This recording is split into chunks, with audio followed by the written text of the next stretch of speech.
Hey everyone, I'm actually going to be making fermented carrot, and that's basically a fancy way of saying I'm making pickled carrots. And what I have here are the carrots from my garden. Here you go. Take a look-see-do. Look at all those. I'm also going to be using the whey from my yogurt making process, some sea salt, container, and some filtered water, which is good. And so what you should know is the whey acts as a jump starter to the fermentation process. However, on the skin of the carrots there are already innumerable microscopic organisms which will perpetuate the fermentation process. So using the whey is quite advantageous. It has a lot of benefits, and it will ensure that we do get a fermented product as opposed to a putrefied product. We don't want them to rot.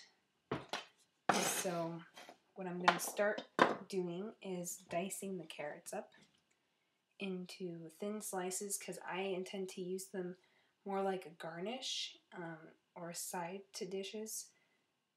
They're used as a digestive aid in non-industrialized cultures. Fermented foods are often, a side dish, and that's what I intend to use these for, kind of similar to pickled ginger. Something else that you should know is the beta-carotene, the vitamin A, or the precursor to vitamin A in the carrots, is only absorbable if you consume it with some sort of lipid or fat. So the idea is to make sure that you're eating some source of fat with this, either butter, or you get saturated fats, any coconut oil or duck lard, or whatever type of oil you use to cook. Ideally that's not a polyunsaturated oil, but rather a saturated or monounsaturated oil. Alright.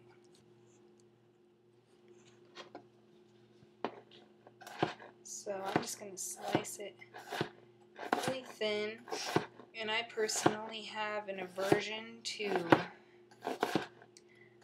lactic acid fermented products. I have very sensitive teeth, and the acid really hurts them. So that's why I'm trying to make them really thin so I don't have to really chew them all too much.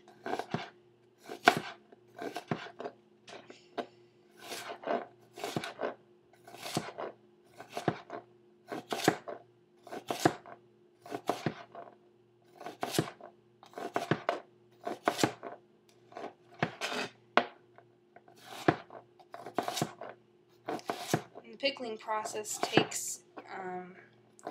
doesn't take too long because I'm slicing it so thin the microorganisms will have access to the sugars in the carrots, which are quite an amount of sugar because these are from last spring, and the tendency for vegetables that have been exposed to frost is that they will actually get sweeter because they store up sugars in order to survive the winter. The reason why these survive the winter is because I mulched the garden with a thick layer of straw to keep it warm. But it's a high sugar carrot now, and therefore the microorganisms will have a lot of food at their disposal.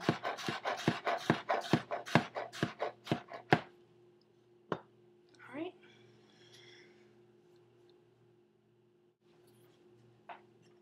So here you see I have the carrots in the jar. I've added a layer, and I'm also going to add a bit of dried ginger as a flavoring, because ginger and carrots for some reason really seem to go well together. And I'm going to add a little bit of rosemary.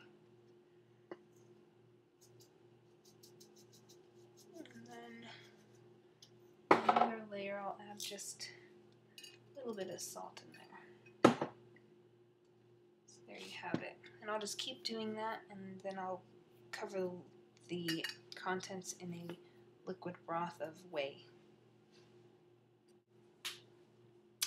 Hello again. So here is the jar. It's filled. As you can see, the little layers of ginger and rosemary.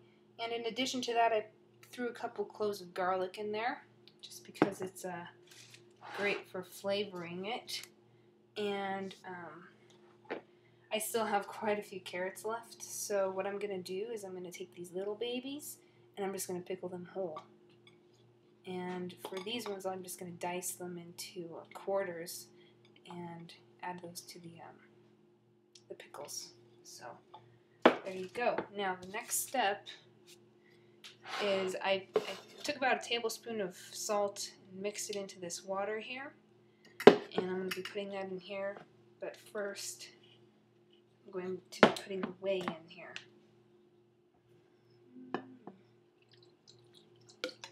A little bit of whey, a little bit of salt water. I mean, I could put some whey in here too. The goal is to completely submerge the carrots beneath the fluid. And since salt is in here, it's going to make them buoyant. So now I'm going to grab a knife and try to just push the contents of this down and get rid of any air bubbles. Because what's taking place is anaerobic fermentation. At least that's the goal. So you just want to press it down below the surface. And I can't find my little, I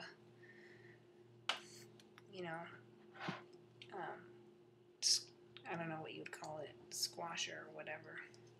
So as you can see, these carrots are still rising. So what I'm going to do then now is I'm going to take this bag, this Ziploc bag, and just set it over here, and then I'm going to fill this with the filtered water.